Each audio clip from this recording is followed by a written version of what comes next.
आप सभी का फिर से स्वागत है पतंजलि योग सूत्र के अंदर। जैसे कि आपने पीछे हमने ये पूरा अध्ययन कर लिया था कि चित्त की अवस्थाओं के बारे में, चित्त जो पंच क्लेश है हमारे, उनके बारे में भी हमने अच्छे से जान लिया था।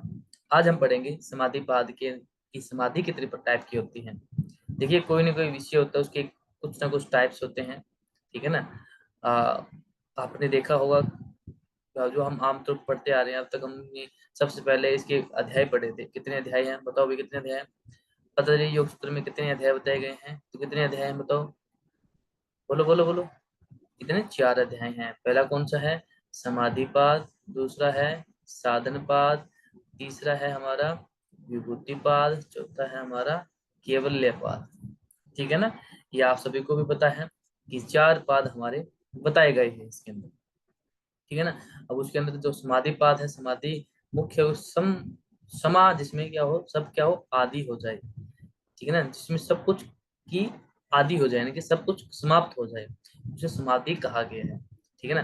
जब संधि विच्छेद आप इसका कहोगे तो सम मा प्लस आदि, इसमें सब चीजें सम हो जाए, सब कुछ। एक अपने सूत्र पता होगा आपको भी। इसमें स्वास्थ्य की पहचान क्या, स्वास्थ्य का क्या है? सम दोष सम समागनि सम धातु मल यानी प्रश्नेन्द्रिय प्रश्नेन्द्रिय। ठीक है ना। इस प्रकार से एक श्लोक है जिसे सब कुछ सम हो जाए। सम धातु, जो सम धातु सम धातु समाग्नि, अग्नि भी सम हो जाए। तो ये कहने का मतलब है कि सम हो जाए, जिसमें सब चीजें समाप्त हो जाए जिसके अंदर। ठीक है ना। जो अंतिम अवस्था है जिसकी, ठीक है, इसमें समाधि कहा गया है। ठीक है दोस्तों। आगे चलिए, आगे बढ़ते हैं। अब देखिए क्या कहा गया, समाधि के प्रकार बताए गए हैं। अब समाधि हमारी 2 टाइप्स की होती है। ठीक है। कहीं कहीं 3 टाइप की भी हमें देखने को मिलती है। तो 3 टाइप है, इसके ऊपर हम बाद में हम इसके ऊपर डिस्कस करेंगे। 3 टाइप की जो समाधि है वो है कौन सी, हमारी समाधि कौन सी है, 3 टाइप की समाधि कौन सी है। ठीक है। आज हम इतना पढ़ेंगे कि हमारे जो 2 टाइप्स की इसमें समाधि के बारे में वर्णन किया गया है। कौन कौन समाधि है? पहली है संप्रज्ञात समाधि। ठीक है ना। ये संप्रज्ञात, जिसके अंदर समाधि।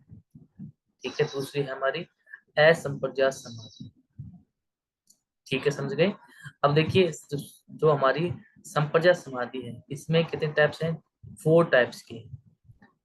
ठीक है। आपको ये अच्छे से ध्यान में होना चाहिए कि हमारी जो संप्रज्ञात समाधि है वो कितने प्रकार के? 4 प्रकार की। अब इस इन समाधियों को समझने के लिए आपको ना वो फिल्म देखनी होगी जिसके अंदर कोर्ट केस होता है। ठीक है ना। कौन सी फिल्म देखने होगी? जिसके अंदर कोर्ट केस होता है, कोर्ट में बहस वगैरह होती है। कोर्ट समझते हो ना, जहाँ पे जज बैठता है। ठीक है ना। जो जज हमारा वहाँ पे बैठता है, कोई चीज का फैसला लेता है। ठीक है। जो जज हमारा वहाँ पे किसी चीज का फैसला लेता है, जज जिसके अंदर बैठता है। अब देखिए, उसमें आपने देखा होगा कि 2 पक्ष होते हैं। एक ए पक्ष वो होता है जिसमें आरोप होता है, दूसरा पक्ष होता है जो व्यक्ति लगा रहा होता है जिसके ऊपर आरोप। ठीक है। ये 2 पक्ष हमारे उसके अंदर होते हैं। देखो, कोई चीज को, विषय को समझना है तो उसको अच्छे से समझे, अदरवाइज चीज को बंद ही कर दे, इसको ना ही समझे तो ये अच्छा है। ठीक है। तो देखिए, 2 पक्ष में एक वाद विवाद होता है।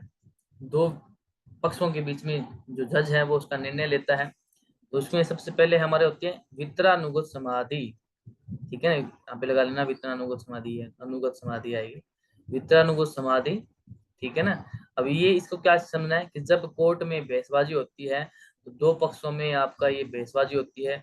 दोनों पक्ष क्या होते हैं, आपस में बहसबाजी कर रहे होते हैं। वकील के बीच में क्या होता है, एक डिफेंडर बन के खड़ा होता है, बीच में खड़ा होता है, सब चीजों को सुन रहा होता है और उसको जो जज होता है उसको बता रहा होता है। ठीक है। तो क्या हुआ, वितरानुगत यानी तर्क वितर्क वहां पे चलते रहेंगे। ठीक है ना। अब तर्क वितर्क वहां पे होंगे। ठीक है। अब इसको अच्छे से समझिए। अब वहां पे तर्क वितर्क होने शुरू हो गए तो वहां पे क्या होगा, जो जज होगा उसको क्या करेगा, विचार करेगा उस चीज के ऊपर। ठीक है। तब विचारानुगत समाधि की प्राप्ति होती है। कोई भी काम कर करके देख लीजिए, पहले कोई काम करोगे तो उसमें वितर्क होगा, तर्क वितर्क करेंगे, फिर उस पर आप सोच मनन करेंगे, विचार करेंगे, उसके विचारानुगत समाधि की प्राप्ति होती है। ठीक है। उसके बाद में जब वो विचार जो जज बैठा है यहाँ पे, जो विचार करेगा, विचार करने के बाद क्या होगा, जिस पक्ष में वो चुनाव जाएगा वो क्या होगा, आनंद में रहेगा, आनंदानुगत समाधि। ठीक है ना, आनंद की प्राप्ति उसमें होगी।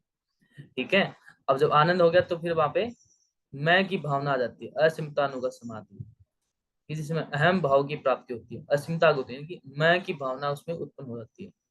ठीक है दोस्तों, देखिए आपको अच्छे से हम करने का एक अच्छी सी चीजों को आपको समझाने की कोशिश कर रहे हैं हम लोग। इसको आप अच्छे से समझिए और कोशिश करेंगे कि आप इसको अच्छे से सीखें भी और आपको इसको अच्छे से याद भी रखनी है। बस आपको ध्यान में ये रखना है कि आपको ये समाधियां हैं, जितने भी प्रकार की समाधियां हैं वो आपको इसी सीक्वेंस में आपको याद करनी है। ठीक है ना। अब देखिए अगला है असंप्रज्ञात समाधि। असंप्रज्ञात समाधि क्या होती है? ये तब आती है जब आपके अंदर मैं की भावना हो स्टार्ट हो जाती है। मैं की भावना का विनाश करने के लिए ये जो समाधि है वो समाधि की प्राप्ति होती है। और ये कब होता है? जब आप ध्यान साधना समाधि की प्राप्ति की तरफ अग्रसर होते हैं, तब इसमें मैं की भावना पैदा होती है। इसमें मैं की भावना को नाश करने के लिए हमारी असंप्रज्ञात समाधि की प्राप्ति होती है। तो कहा गया, प्रश्न ये भी हो सकता है कि संप्रजात में और असंप्रजात की में कौन सी अच्छी समाधि है? तो आपकी असंप्रजात समाधि इसमें अच्छी है। ठीक है, अब असंप्रजात समाधि को आप देखिए, अच्छे से इसको देखिए, समझिए इसको आप कि इसमें सबीज समाधि प्रथम, इसे सविचारानुगत भी कहते हैं। ठीक है ना। निर्बीज समाधि, जिसे निर्विचार समाधि भी हम कहते हैं। ठीक है, टू टाइप्स की संप्रजात समाधि होती है, इसमें सबीज और निर्बीज कहा गया है।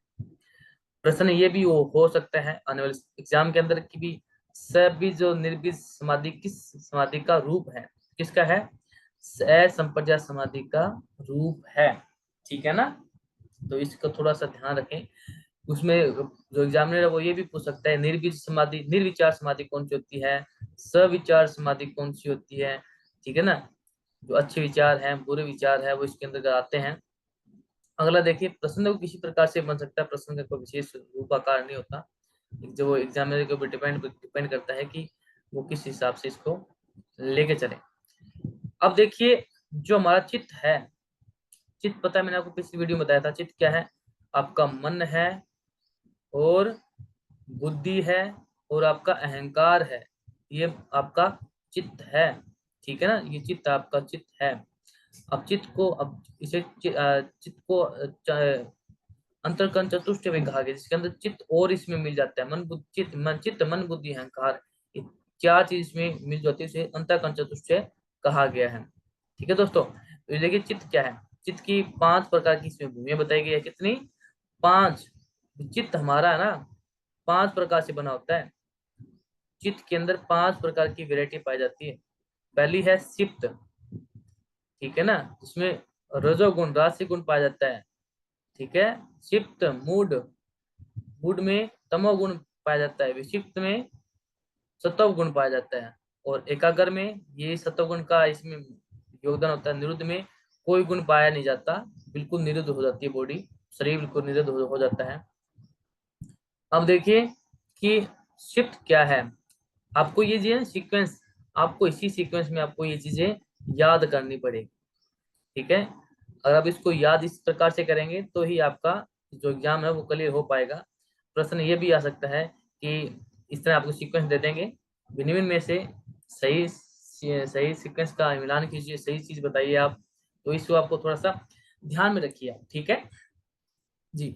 अब देखिए शिफ्ट में क्या होती है, जिसमें राजसिक प्रकृति के लोग पाए जाते हैं, रजोगुण पाया जाता है, जिसको कि सबसे क्रियाशील पाया जाता है, जिसमें मतलब जो ज्यादा एक्टिव वो लोग होते हैं। तमो में मूडी लोग होते हैं, मतलब कि मूडी लोग होते हैं, मूड पे डिपेंड करता है कि या छोड़ मत कर रही है फलाना ढिमकाना, फिर जो चीजें होती रहती हैं।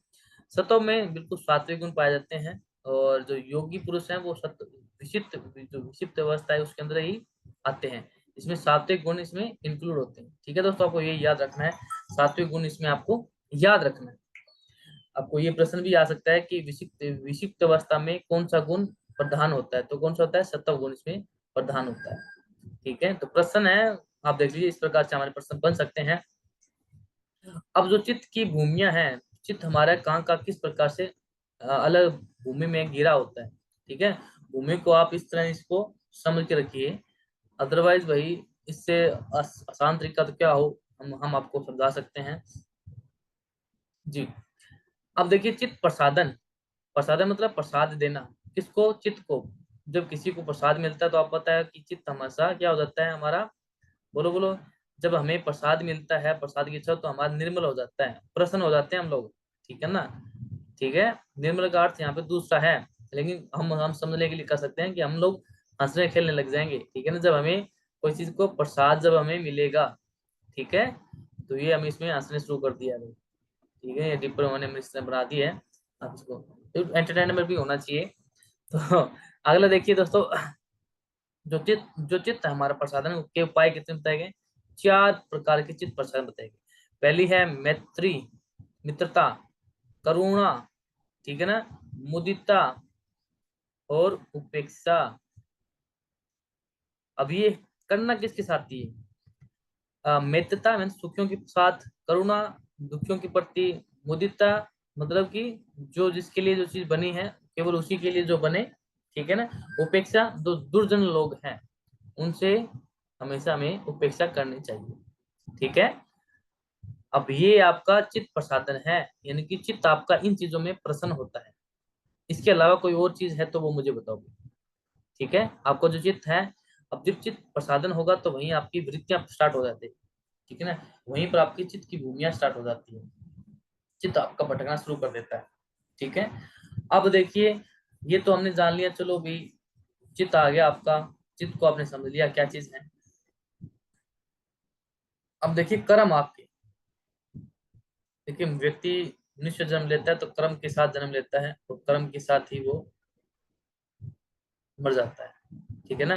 तो कर्म है वो 4 प्रकार से बताएंगे। किसने बताया भाई ये 4 प्रकार से? वो आप बताओगे। और आप सभी से आग्रह है कि जो जितने व्यक्ति वीडियो देख रहे हैं कृपया सभी तक पहुंचाएं, ताकि सभी को इसके बारे में, इस चीज के बारे में उनको अच्छे से नॉलेज उनको पता हो, और आने वाले एग्जाम के अंदर वो सभी एग्जाम क्वालिफाई करें। हमारा यही आग्रह है आप सभी से। तो देखिए 4 प्रकार के कर्म बताए गए हैं।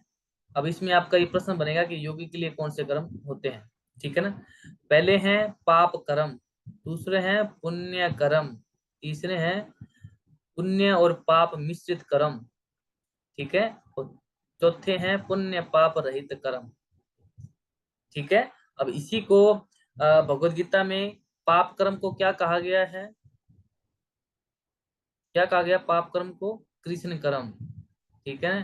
पुण्य कर्म को क्या कहा गया अभी? बोलो बोलो। ठीक है, कृष्ण कर्म। और आपके पुण्य कर्म, दो आपके हित वाले कर्म होते हैं। इस पाप कर्म को कहते हैं तो है, मैं आपको बाद में बताऊंगा कि पाप पुण्य कर्म को क्या कहते हैं। कृष्ण कर्म और पुण्य कर्म, और ये आपके हैं पुण्य और पाप कर्म, यानी कि कृष्ण और एक और वर्ड होता है, सॉरी ध्यान में नहीं है। और ये जो कर्म है वो व्यक्तियों के लिए होता है, यानी कि योगी व्यक्तियों के लिए ये जो कर्म है, जो मिश्रित कर्म है, वो होता है। ठीक है ना? पुण्य पाप कर्म रहित। ठीक है ना?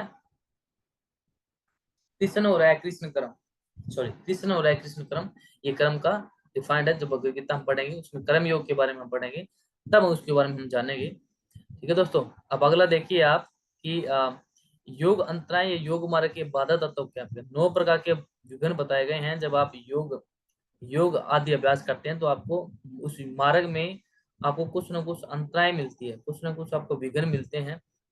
इसमें योग विघ्न भी कह देते हैं, योग बाधा भी कह देते हैं। कि महर्षि पतंजलि के अनुसार जो आपके बाधक तत्व है वो कितने बताए गए, कितने बताए गए हैं? 9 प्रकार की इसमें बताए गए हैं। अब ये 9 प्रकार के है ना, ये 9 प्रकार के आपको ऐसे ही याद करने हैं दोस्तों, इसी को ध्यान रखना आपको। ठीक है ना? तो पहला विघ्न कौन सा है? बोलो बोलो भाई, कौन सा है विघ्न? व्याधि, दूसरा सत्यान, संशय, प्रमाद, आलस्य, अविरति, ठीक है, भ्रांति दर्शन, अलभूंगितव, ठीक है ना, अनवस्थितव। ये आपके 9 प्रकार के विघ्न पाए जाते हैं, किसके अनुसार? महर्षि पतंजलि के अनुसार। अब देखिए दोस्तों, विघ्न क्या है, व्याधि क्या है? ठीक है, जिसमें सब सब क्या हो, सब रोग हो जिसके अंदर व्याधियां। अब व्याधि भी हम आगे पढ़ेंगे, व्याधि कितने प्रकार की और बताई गई है। ठीक है, इसमें सारे के सारे रोग इसमें व्याधि के अंदर प्रकट हो जाते हैं। ठीक है नहीं? अपन हम लोग ये कह देते भी तेरे के व्याधि है, तो वो मतलब क्या व्याधियां हैं, कितने रोग हैं, तो वो रोग इसमें आपके इंक्लूड होते हैं व्याधि के अंदर। प्रश्न ये भी बन सकता है कि निम्न में से महर्षि पतंजलि ने योग रोग को किस प्रकार से रिप्रेजेंट किया है, तो किसमें रूप में, व्याधि के रूप में रिप्रेजेंट किया है। सत्यान, सत्यान क्या है, कार्य करने की असमर्था हो जिसके अंदर, जो मूढ़ व्यक्ति हो, जो शिफ्ट, जो आपकी भूमि है, शिफ्ट, मूड, मूड अवस्था जिसके अंदर रहती है, अकर्मणता का भाव, कार्य करने की क्षमता न हो जिसके अंदर। ठीक है दोस्तों।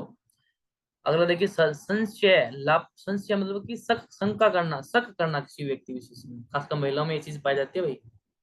मेरी बहन देख रही है तो प्लीज इसी को अवॉइड कर दें। संशय यानी कि शंका करना। ठीक है। अगला है प्रमाद यानी कि लापरवाही करना। ठीक है ना, कोई काम करते हैं वो आप ईमानदारी से अच्छे से न करना, उसमें लापरवाही करते रहते हैं, तो ये लापरवाही इसके अंदर आती है, प्रमाद के अंदर। आलस्य, ठीक है ना, आलस्य भी एक शत्रु होता है, विघ्न होता है काम न करने की। अविरति, विषयों में लगे रहना के प्रति, अविरति मतलब के प्रति, किसके प्रति, विषयों के प्रति, अलग अलग प्रकार के विषय में अंदर क्या रहना, लगे रहना। ठीक है ना। अगला है भ्रांति दर्शन। ठीक है ना, पथ भ्रमण करना, अधूरा ज्ञान होना। ठीक है ना, ये भ्रांति दर्शन आते हैं, भ्रमित करना, भ्रम में डालना, जैसे कि दृश्य को सांप समझ लेना, द भ्रांति दर्शन। अल भूमिगत, योग की महत्वता में मन का अवरुद्ध होना, यानी कि भूमि की प्राप्ति होने के बाद भी उस पर न टिके रहना। ठीक है ना, अल भूमिगत। अगला है अनवस्थित, चित्त में अस्थिरता, चित्त कभी यहाँ कभी वहां, जब भूमि में टिकाव नहीं है, चित्त कभी इधर भागेगा कभी इधर भागेगा। आपने देखा होगा, आज आपको आवश्यकता है कि मुझे आज मेरे पास ये गाड़ी होनी चाहिए, जब वो गाड़ी आ जाएगी, यानी भूमि की प्राप्ति हो गई, तो आपका चित्त की अस्थिरता हो जाएगी, यानी कि अनवस्थितता की प्राप्ति आपको होगी होगी। ठीक है ना। और अब आगे देखिए, ये तो चलो हमारी क्या थी, योग अंतराय या योग बाधा तत्व जिसे हम कहते हैं। ठीक है, जो बाधाएं बताई गई हैं। अब देखिए इन बाधाओं के साथ कुछ दुख भी हमें, व्याधि भी हमें उत्पन्न होती है। अब व्याधि कौन कौन सी है हमारी, इसके साथ होने वाले दुख कौन कौन से हैं, दुख कौन कौन से हैं, 5 प्रकार के दुख बताए गए हैं। क्या क्या है, पहला तो दुख ही है, दुख। अगला दौर मानस्य। अगला अंग में जैते जैतव, श्वास पर श्वास, ये पर श्वास। ये 5 प्रकार के हमारे दुख होते हैं। ठीक है ना। अब दुख है, अब पहले दुख को हम देख समझ लेते हैं, दुख क्या चाहिए, दुख तो पता ही है। दुख हमारा 3 प्रकार से आगे और होता है। ठीक है ना। दुख 3 प्रकार से कौन कौन सा होता है, आध्यात्मिक है, ठीक है ना, जो हमें आध्यात्म से मिला दुख होता है। आदि भौतिक, जो भौतिक वस्तुओं के माध्यम से हमें मिलता है। आदि देविक, जो देवताओं के प्रकोप से हमें देखने को मिलता है। आध्यात्मिक, कोई लंगड़ा हो गया, कोई कुछ हो गया। आदि भौतिक, भौतिक वस्तुओं के द्वारा। और देविक यानी कि बुआ भूखा वगैरह, या फिर कोई देवता विशेष का कोई प्रकोप रहता है। ठीक है, ओलावृष्टि वगैरह सब कुछ किसी भी माध्यम से हो सकता है। ठीक है ना। ये भौतिक वस्तुओं से है, जैसे कि आपका कोई तकड़ा सिस्टम हो गया। ठीक है ना, भौतिक वस्तुओं से जो हमें आपको प्राप्त होती है। तो आपकी ये दुख आपको बताए गए हैं। ठीक है। दौर मनुष्य मतलब कि इसको आप ये समझिए कि जो दुख है आपके, वो इनमें से एक भी है। ठीक है। जैसे कि आपने ये देखा होगा कि ये देखो आप मान के कि जो हमें दुख हुआ, उस दुख की भरपाई के लिए, उस दुख को निवारण के लिए आप किन किन का प्रयोग करते हैं। ठीक है। अंग में जीते यानी कि अंगों में भी कंपनता होना, श्वास पर श्वास, श्वास ले रहे हैं श्वास छोड़ रहे हैं, उनमें भी नियंत्रता न होना, उनमें भी दिक्कत आपको महसूस होती है। ठीक है ना। तो आपके, ये आपके दुख हो गए कंप्लीट। ठीक है। अगला देखिए, विवेक ख्याति क्या है। विवेक ख्याति के बारे में प्रश्न कई बार आता है, इसको आप अच्छे से समझिए। विवेक ख्याति संप्रज्ञा समाधि की उच्च स्थिति का नाम विवेक ख्याति है। संप्रज्ञा समाधि की उच्च अवस्था का नाम, उस स्थिति का नाम क्या है, विवेक ख्याति है। चित्त शुद्धि में पंच तत्व और पंच उपप्राण भी कहते हैं। पंच प्राणों के बारे में हम जानेंगे, प्राण अपान व्यान समान उदान, पंच प्राण उपप्राण यम है, नागकुम, कृंकल, देवदत्त और धनंजय। इनकी जब हम इसका यूज करते हैं तो तब हमारा चित्त शुद्धि होता है। चित्त को शुद्धि करने के लिए 5 प्राण 5 उपप्राण का भी इस्तेमाल होना जरूरी है। अगला ऋतंभ्रा प्रज्ञा, श्लोक नंबर 48, इसके अंदर योग सूत्र के अंदर, वस्तु के सत्य स्वरूप का ग्रहण बिना संशय एवं भ्रम के रूप में, ये ऋतंभ्रा प्रज्ञा के अंदर बताया गया है। ऋतंभ्रा प्रज्ञा में क्या है, कोई चीज का भ्रम है, किसी प्रकार का संशय है, वो ऋतंभ्रा प्रज्ञा के अंदर आता है। अगला अध्यात्म प्रसाद, निर्बीज समाधि प्राप्त होने के बाद अध्यात्म प्रसाद मिलता है। निर्बीज समाधि तो कौन सी है, ये आपके सामने प्रश्न है, क्योंकि ये प्रश्न आया था असंप्रज्ञा समाधि के अंदर। असंप्रज्ञा समाधि दो प्रकार की है, सबीज और निर्बीज। निर्बीज के अंदर बताया गया है कि निर्बीज के बाद में ये समाधि आपकी प्राप्ति होती है, अध्यात्म प्रसाद है। ठीक है, निर्बीज समाधि प्राप्त होने के बाद अध्यात्म प्रसाद मिलता है। ठीक है ना। अगला देखिए, संप्रज्ञा समाधि की स्थिति ही समाप्ति स्थिति है। इसके 4 भेद बताए गए हैं, कौन कौन से, शब्दार्थ ज्ञान, विकल्प ज्ञान, संकीर्ण ज्ञान और सवितरक। ठीक है ना, इनके बारे में आप देख लीजिए। ये आपके प्रश्न बहुत जरूरी है। आप जब परीक्षा देंगे इसकी, आप जब वाईसीबी में तो ना कुछ नहीं आता, लेकिन अब यूजीसी की जब तैयारी करेंगे आप, तब ये चीजें आपको जो समझना, प्रत्येक चीज को जानना जरूरी बहुत अधिक है। ठीक है जी। तो आज हमने इतना पढ़ा। अगली अगली चीजों में हम पढ़ेंगे साधन पाठ। ठीक है ना, साधन प्रकार कितने प्रकार बताइए, 3 पाठ बताए गए, क्रिया योग, योग पंचक्लेश और अष्टांग योग। और जो 5 क्लेश हैं वो आपके हम इसमें ही इंक्लूड कर देंगे। ठीक है दोस्तों, लेकिन आप सभी से आग्रह है कि वीडियो को ज्यादा से ज्यादा लोगों तक पहुंचाएं, ज्यादा से ज्यादा इसको शेयर करें। धन्यवाद, आपका दिन शुभ हो। आने वाली कक्षा के लिए आप तैयार हैं, तब तक आप इसको नोट डाउन भी कर सकते हैं, सॉरी। ठीक है ना। हरिओम तत्सत।